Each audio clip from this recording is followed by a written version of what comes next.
நேற்று சாயங்காலம் மணி ஒரு 6:45 தான் ஞாபகம் வந்துச்சு. குழந்தைங்களாம் இட்லி தோசை வேணும்னு கேட்டிருந்தாங்க. சரி அதுக்காக அரிசி ஊற வைக்கலாம் நினச்சிட்டே இருந்தேன், மறந்தே போயிட்டேங்க.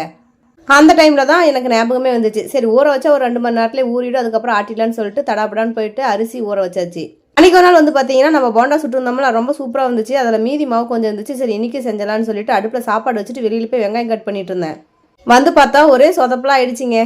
இன்னைக்கு என்ன ஆச்சுன்னே தெரில, எதை செஞ்சாலும் ஒரே சொதப்பல்.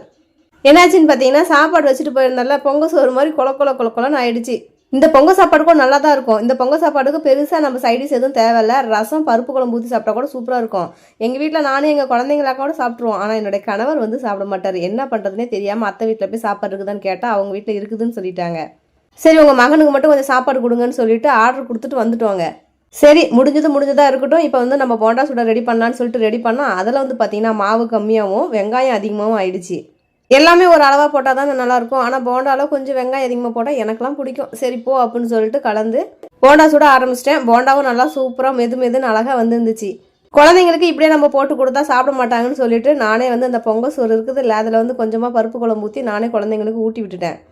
அவங்களுக்கு ஊட்டி விட்டுட்டு நானும் சாப்பிட்டுட்டு அப்புறம் ஊற வச்சு அரிசி எடுத்துகிட்டு போய் ஆட்ட போயிட்டேன். நம்ம வந்து இன்னைக்கு கிரைண்டரில் ஆட்டல. லலிதாக்கா வீட்டில் வந்து பார்த்தீங்கன்னா மிஷினு அரிசி ஆட்டுற மிஷின் புதுசாக வாங்கிட்டாங்க. எப்பயுமே நம்ம ஈஸியாக இருக்கிற வேலையை தானே சூஸ் பண்ணுவோம். கிரைண்டரில் ஆட்டும் போது கிரைண்டர் நல்லா கழுவி மாவாட்டி 1 மணி நேரம் வெயிட் பண்ணி நம்ம ஆட்டி எடுத்து வைக்கிறதுக்கு 10 ரூபா 20 ரூபா காசு போனாலும் போயிட்டு போது, டைம் வேஸ்ட் ஆகாது. நான் ஊற வச்சதே லேட்டு. அதில் நான் வர இன்னும் ஆட்டி எடுத்து வைக்கணும்னா நைட்டு 11 மணி போல ஆயிடும். சரின்ட்டு அக்கா வீட்டில் கொண்டுட்டு போய் மிஷினில் கொடுத்து ஆட்டி எடுத்துட்டு வந்துட்டேன். ஃபர்ஸ்ட்லாம் உரல் கல்ல ஆட்டுவோம், எப்படா கிரைண்டர் வாங்கணும்னு தோணுச்சு. ஆனால் கிரைண்டர் வாங்கினதுக்கப்புறம் இந்த மாதிரி மிஷினில் கொடுத்து ஆட்டுறதே கொஞ்சம் ஈஸியான வேலைன்னு எனக்கு தோணுதுங்க.